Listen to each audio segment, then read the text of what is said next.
নমস্কার, the essence of শাস্ত্র চ্যানেলে আপনাদের সবাইকে স্বাগত জানাই।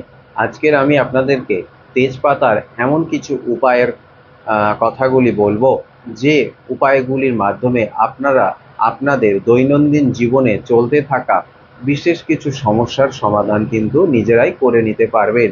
তেজপাতা যে শুধু আমাদের রান্নার কাজে ব্যবহার করা হয় তা কিন্তু একেবারেই নয়। এই তেজপাতার যেমন ঔষধি গুণ আছে, ঠিক তেমনই জ্যোতিষশাস্ত্র বলুন, তন্ত্রশাস্ত্র বলুন বা আধ্যাত্মিক জগতেও এই তেজপাতার গুরুত্ব অপরিসীম। এই তেজপাতা খুব সামান্য একটি জিনিস, আমাদের মুদিখানার দোকানে আমাদের গেলেই পাওয়া যায়। এটাকে কিনে আনতে কোনো অসুবিধা হয় না, খুব দাম নয়। এমনকি এটা আমাদের সবসময় রান্নাঘরেতেই পাওয়া যায়। এই রান্নাঘরে থাকা তেজপাতা আপনাদের জীবনের সমস্যার কিন্তু সমাধান করে দিতে পারে। অনেক ক্ষেত্রে দেখা গিয়েছে সংসারের মধ্যে স্বামী স্ত্রীর সব সময় একটা ঝগড়া অশান্তি চলতে থাকছে।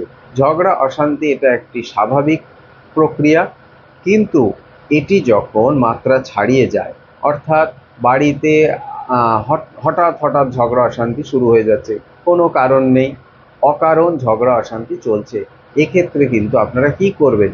এই তেজপাতা আপনাদের এই ঝগড়া অশান্তি থেকে বের করে আনতে পারে। এই তেজপাতাকে প্রতিদিন সন্ধেবেলায় একটি করে তেজপাতা বাড়িতে জ্বালিয়ে দিন। এর ফলে আপনাদের বাড়ির মধ্যে যে নেগেটিভ এনার্জি আছে, সেই নেগেটিভ এনার্জি সরে গিয়ে একটা পজিটিভ এনার্জি তৈরি হবে। আর এই পজিটিভ এনার্জির প্রভাবে আপনাদের দেখবেন এই যে ঝগড়া অশান্তি চলতে থাকা, এটা কিন্তু আস্তে আস্তে কেটে যাচ্ছে।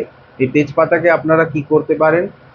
এমনিও জ্বালিয়ে দিতে পারেন, অথবা কিছুটা ছোবড়া নিলেন, নিয়ে তার মধ্যে ধুনো দিলেন, দিয়ে জ্বালিয়ে দিয়ে তার মধ্যে এই তেজপাতাটিকে নিয়ে টুকরো টুকরো করে মিশিয়ে দিলেন, দিয়ে সেই ধোঁয়াটি সারা বাড়িতে আপনারা দেখাতে থাকুন। এর ফলে বাড়িতে পজিটিভ ঊর্জা তৈরি হবে। আরেকটা বিষয় দেখা যায় যে অনেক সময় আমাদের মনের মধ্যে থাকা কোনো ইচ্ছা পূরণ হচ্ছে না, শত চেষ্টা করেও সেই ইচ্ছা পূরণ আপনারা করেও উঠতে পারছেন না। সেক্ষেত্রে বলবো একটি তেজপাতা নিন, নিয়ে তেল দিয়ে একটুখানি সিঁদুর গুলে নিন, নিয়ে সেই সিঁদুর দিয়ে আপনার মনের ইচ্ছাটি তেজপাতার উপর লিখুন। অথবা আপনারা এটাও করতে পারেন, একটি দোকান থেকে লাল পেন কিনে আনতে পারেন, লাল কালির পেন কিনে আনতে পারেন, তা দিয়েও আপনারা তেজপাতার উপর আপনাদের যে মনের ইচ্ছাটি আছে, যেটি আপনারা চাইছেন, সেই ইচ্ছাটিকে আপনারা তেজপাতার উপর সুন্দরভাবে লিখুন। লিখে সেটিকে নিয়ে গিয়ে কোনো মন্দিরে, যে কোনো ঠাকুর আছে মন্দিরে, সেইখানে গিয়ে আপনাদের মনের ইচ্ছা জানিয়ে সেই ঠাকুরের চরণে তেজপাতাটিকে দিয়ে আসুন। এই বেশ কিছুদিন এই ক্রিয়াটি করতে থাকুন, দেখবেন আপনাদের মনের ইচ্ছা অবশ্যই পূরণ হয়েছে।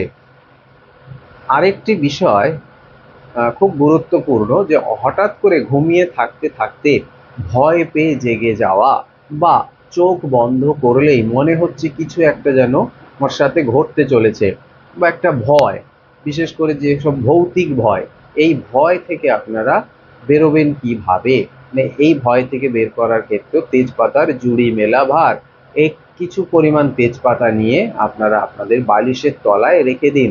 দেখবেন আপনাদের যে ভয় পাচ্ছিলেন সেই ভয়টি কিন্তু ধীরে ধীরে কেটে গিয়েছে।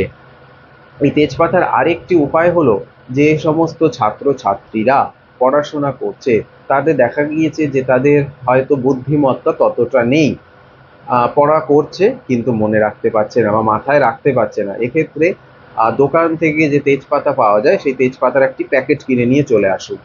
এনে সেটিকে যে ছাত্রছাত্রীটি আছে বা আপনার যে সন্তান আছে তার বালিশের তলায় রেখে দিন, এবং সে ওইভাবেই প্রতিদিন ঘুমাবে, অর্থাৎ তার বালিশের তলায় তেজপাতাটি থাকবে, তেজপাতার যে প্যাকেট সেটা থাকবে। এর ফলে ধীরে ধীরে আপনাদের সন্তানের বুদ্ধি কিন্তু বৃদ্ধি পাবে। আরেকটা জিনিস হলো, দেখা গিয়েছে যে পরিশ্রম করেও আপনারা সেই পরিশ্রম অনুযায়ী অর্থ হয়তো রোজগার হচ্ছে, কিন্তু সেটিকে আপনি সঞ্চয় করতে পারছেন না, অর্থাৎ যা অর্থ নিয়ে আসছেন তা তৎক্ষণাৎ ব্যয় হয়ে যাচ্ছে। সেই অর্থের থেকে কিছু অর্থ যে আপনি সঞ্চয় করবেন সেটি একেবারেই হচ্ছে না। এক্ষেত্রে কি করবেন?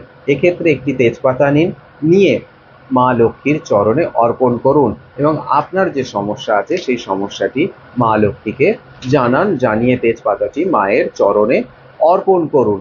এই ক্রিয়াটি প্রতি বৃহস্পতিবার প্রতি শুক্রবার পরপর 2 দিন করে প্রতি সপ্তাহে করতে থাকুন, অবশ্যই আশানুরূপ ফল পাবেন।